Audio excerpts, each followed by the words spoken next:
Hi, this is Sara of Spa and Wellness Mexicaribe, and today I'm at the Village Spa at Villas del Palmar, north of Cancun.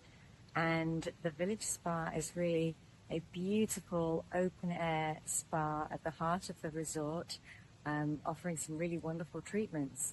They have a simple hydrotherapy area with a steam room and then 3 pools: a very cold plunge pool, which is lovely, a really nice hot jacuzzi, and then a warm pool with jets as well. And so you cycle through a combination of these experiences and then receive a wonderful head and shoulder massage from the attendant before going for your treatment.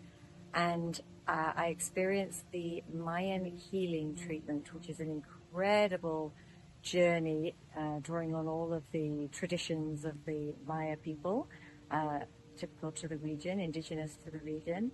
And we started with a cleanse using medicinal herbs, so the smoke from medicinal herbs.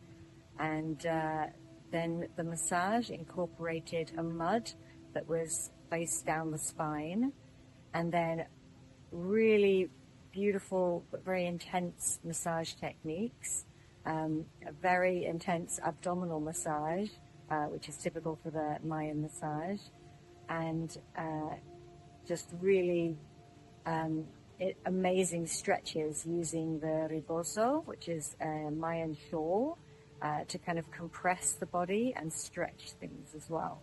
So it was really a wonderful treatment. They also offer a variety of workshops. We did recipes with honey workshop, which involved using either coffee, rosemary, or sugar to create your own body scrub, and also an essential oils blending workshop. So lots to do here at Villas del Palmar. Thanks for watching.